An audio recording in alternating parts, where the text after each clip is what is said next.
Hello friends, welcome to ಅಂಗೈಯಲ್ಲಿ ಆರೋಗ್ಯ Kannada YouTube channel. ಹೆಚ್ಚು fibre ಅಂಶ ಇರುವ, ಗ್ಲೈಸಮಿಕ್ ಇಂಡೆಕ್ಸ್ ಕಡಿಮೆ ಇರುವಂತಹ ಹಾಗೆ ಹೆಚ್ಚು ಪ್ರೋಟೀನ್ನ ಹೊಂದಿರುವಂತಹ ರಾ ಜಾಕ್ ಫ್ರೂಟ್ ಅಥವಾ ದೀವಿ ಹಲಸು, ದಿ ಗುಜ್ಜೆ, ಬ್ರೆಡ್ ಫ್ರೂಟ್ ಅಂತಹ ಅನೇಕ ಹೆಸರುಗಳಿಂದ ಕರೆಯಲ್ಪಡುವಂಥ ಈ ಜಾಕ್ ಫ್ರೂಟ್ ಅಥವಾ ಹಲಸಿನಕಾಯಿಯನ್ನು ನಾವು ಇವತ್ತು ಅಡುಗೆಗೆ ಬಳಸ್ಕೊತಾ ಇದ್ದೀವಿ. ನೋಡಿ, ಫಸ್ಟು ನಾವು ಈಳಿಗೆ ಮಣೆ ಅಥವಾ ಚಾಕು ಏನು ಉಪಯೋಗಿಸ್ಕೋತೀವಿ ಕಟ್ ಮಾಡೋದಕ್ಕೆ, ಅದಕ್ಕೆ ಎಣ್ಣೆನ ಸವರಬೇಕು. ಹಾಗೆ ಕೈಗೂ ಕೂಡ ಎಣ್ಣೆನ ಸವರ್ಕೊಂಡು ನಾವು ಈ ಹಲಸಿನಕಾಯಿಯನ್ನು ಹೆಚ್ಚಬೇಕು. ಸೊ ಇದು ಮಾಮೂಲಿ ನಾವು ತಿನ್ನೋಂಥ ಹಲಸಿನ ಹಣ್ಣಿನ ಎಳೆಯ ಕಾಯಿ ಆದರೂ ಆಗಿರ್ಬೋದು, ಅಥವಾ ದಿ ಗುಜ್ಜೆ ಅಥವಾ ಬ್ರೆಡ್ ಫ್ರೂಟ್ ಅಂತ ಹೇಳ್ತೀವಿ, ಅದನ್ನು ಸಹ ನಾವು ಈ ಅಡುಗೆಗೆ ಬಳಸ್ಕೋಬೋದು. ನೋಡಿ, ನೀಟಾಗಿ ನಾವು ಹಲಸಿನ ಎಳೆಯ ಕಾಯಿಗಳನ್ನ ಕಟ್ ಮಾಡಿಬಿಟ್ಟು ಅದರ ಮಧ್ಯದಲ್ಲಿರುವಂಥ ದಿಂಡಿನಂತಹ ಅಂಶನ ತೆಗಿಬೇಕು. ಹಾಗೆ ಹೋಲ್ ಮಾಡ್ಕೊಂಡ ಮೇಲೆ ನಮಗೆ ಹೊರಗಡೆ ಇರುವಂತಹ ಮುಳ್ಳು ಥರ ಸ್ಟ್ರಕ್ಚರ್ ಏನಿರುತ್ತೆ ಆ ಸಿಪ್ಪೆನ ನೀಟಾಗಿ ಕಟ್ ಮಾಡಿ ತೆಗಿಬೇಕು. ಸೀಡ್ಸ್ ಬಲ್ತಿದ್ರೆ ಸೀಡ್ಸ್ ಮೇಲಿರುವಂಥ ಆ ತೆಳುವಾದ ಒಂದು ಪ್ಲಾಸ್ಟಿಕ್ ಥರ ಏನು ಸಿಪ್ಪೆ ಇರುತ್ತೆ ಅದನ್ನು ತೆಗಿಬೇಕು. ಇಲ್ಲಿ ಎಳೆದಾಗಿರೋದ್ರಿಂದ ಈ ಥರ ನಾನು ಹೋಳುಗಳನ್ನ ಮಾಡಿ ಇದನ್ನು ನೀರಿಗೆ ಹಾಕ್ತಾಯಿದ್ದೀನಿ. ಸೊ ಹಾಗೆ ಬಿಟ್ಟರೆ ಸ್ವಲ್ಪ ಕಲರ್ ಚೇಂಜ್ ಆಗುತ್ತೆ. ಹಾಗಾಗಿ ನೀಟಾಗಿ ಹೆಚ್ಚಿಬಿಟ್ಟು ಅದನ್ನು ನೀರಿಗೆ ಹಾಕ್ಕೋಬೇಕು.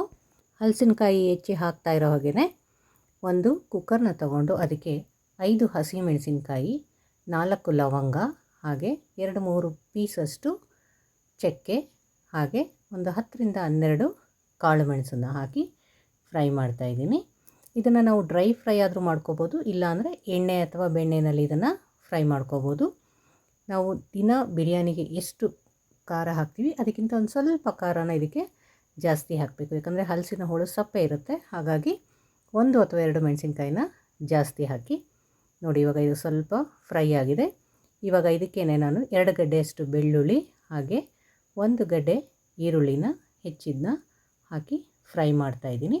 ಇದು ಸ್ವಲ್ಪ ಫ್ರೈ ಆದ ತಕ್ಷಣ ಇದಕ್ಕೆ ನಾನು 1 ಸ್ಪೂನಷ್ಟು ಬೆಣ್ಣೆ ಹಾಕಿ ಆ ಬೆಣ್ಣೆನಲ್ಲೇ ಈ ಮಸಾಲೆನೆಲ್ಲ ಫ್ರೈ ಮಾಡ್ತಾಯಿದ್ದೀನಿ. ನೋಡಿ, ಊರಿಂದ ತಂದಿರುವಂತಹ ಹಸುವಿನ ಬೆಣ್ಣೆ ಇದು. ಸೊ ನನ್ನ ತಮ್ಮ ಕೊಟ್ಟು ಕಳಿಸಿದ್ದ ಇದನ್ನು. ಸೊ ಹಾಕಿ ಚೆನ್ನಾಗಿ ಫ್ರೈ ಮಾಡ್ತಾಯಿದ್ದೀನಿ. ಬೆಣ್ಣೆಯಲ್ಲಿ ಫ್ರೈ ಮಾಡಿದ್ರೆ ಅದ್ರ ಮಸಾಲೆ ಫ್ಲೇವರ್ ಬೇರೆ ಇರುತ್ತೆ. ಇಲ್ಲ ನೀವು ಡ್ರೈ ರೋಸ್ಟ್ ಮಾಡಿಬಿಟ್ಟು ಅದನ್ನು ಪೌಡರ್ ಮಾಡ್ಬೋದು. ನೋಡಿ, ಫ್ರೈ ಆದಮೇಲೆ ಅದನ್ನು ಬೇರೆ ಒಂದು ಪ್ಲೇಟಿಗೆ ಟ್ರಾನ್ಸ್ಫರ್ ಮಾಡಿಬಿಟ್ಟು ಇದೇ ಕುಕ್ಕರ್ಗೆ ಮತ್ತೆ ಒಗ್ಗರಣೆ ಹಾಕ್ತಾಯಿದ್ದೀನಿ. ನೋಡಿ, 2 ಈರುಳ್ಳಿನ ಹೆಚ್ಚಿದ್ದೀನಿ, ಹಾಗೆ 4 ಹಸಿಮೆಣಸಿನ್ಕಾಯಿನ ಹಾಕಿ ಸ್ವಲ್ಪ ಬೆಣ್ಣೆ ಹಾಕಿ ಫ್ರೈ ಮಾಡ್ತಾಯಿದ್ದೀನಿ. ಇದ್ರದ್ದು ರಾ ಸ್ಮೆಲ್ ಹೋಗ್ತಾ ಇರೋ ಹಾಗೆಯೇ ಅದಕ್ಕೆ ಹೆಚ್ಚಿಟ್ಟಿರುವಂತಹ ಹಲಸಿನ ಹೋಳುಗಳನ್ನು ಹಾಕಿ ಫ್ರೈ ಮಾಡ್ತೀನಿ. ವೆಜ್ ಪಲಾವ್, ವೆಜ್ ಬಿರಿಯಾನಿ ಏನೇ ಮಾಡಿದ್ರೂ ಈ ಹಲಸಿನಕಾಯಿಯಿಂದ ಮಾಡುವಂಥ ಒಂದು ಖಾದ್ಯದ ರುಚಿ ಬೇರೆಯೇ ಇರುತ್ತೆ. ಕರಾವಳಿ ಮತ್ತು ಮಲೆನಾಡು ಭಾಗದಲ್ಲಿ ಈ ತರಕಾರಿನ ಯಥೇಚ್ಛವಾಗಿ ಬಳಸ್ತಾರೆ.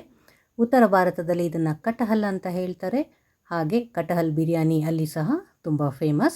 ನೋಡಿ, ಆನಿಯನ್ ಚೆನ್ನಾಗಿ ಫ್ರೈ ಆದಮೇಲೆ ಹೆಚ್ಚಿಟ್ಟಿರುವಂತಹ ಹಲಸಿನಕಾಯಿ ಹೋಳುಗಳನ್ನು ಹಾಕಿ ಚೆನ್ನಾಗಿ ಫ್ರೈ ಮಾಡಬೇಕು. ಹೆಚ್ಚು ಫೈಬರ್ ಅಂಶ ಹೊಂದಿರೋದ್ರಿಂದ ಇದು ಸಾಫ್ಟಾಗಿ ಬೆಂದು ಒಂದು ನಾನ್ ವೆಜ್ ಥರ ಫೀಲ್ ಕೊಡುತ್ತೆ ಅಂತ ನಾನ್ ವೆಜ್ ಪ್ರಿಯರು ಹೇಳ್ತಾರೆ.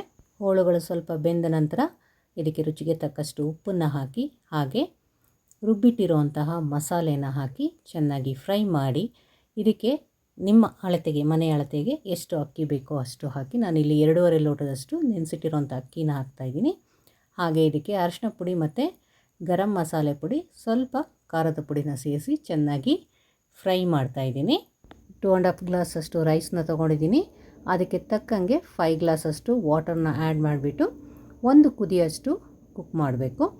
ಆಮೇಲೆ ಬೇಕಿದ್ದಲ್ಲೇ ಒಂದು ಸ್ವಲ್ಪ ಬೆಣ್ಣೆನ ಹಾಕಿ ಲಿಡ್ಡನ್ನು ಕ್ಲೋಸ್ ಮಾಡಿ 2 ವಿಷಲ್ ಬರೋರಿಗೆ ಅದನ್ನ ಕುಕ್ ಮಾಡಿದ್ರೆ ಸೊ ನಮ್ಮ ರುಚಿಯಾದ ಕಟಹಲ್ ಬಿರಿಯಾನಿ ಅಥವಾ ರಾ ಜಾಕ್ ಫ್ರೂಟ್ ಬಿರಿಯಾನಿ ರೆಡಿಯಾಗಿರುತ್ತೆ. ಇಂತಹ ಡಿಫ್ರೆಂಟ್ ಆಗಿರುವ, ರುಚಿಯಾಗಿರುವ ಹಾಗೆ ಅನೇಕ ಹೆಲ್ತ್ ಬೆನಿಫಿಟ್ಸ್ನ ಹೊಂದಿರುವಂತಹ ಅನೇಕ ಹೊಸ ರೆಸಿಪಿಗಾಗಿ ಈ ಚಾನಲ್ನ ಸಬ್ಸ್ಕ್ರೈಬ್ ಮಾಡಿ ಹಾಗೆ ಲೈಕ್ನ ಕೊಡಿ. Thank you for watching.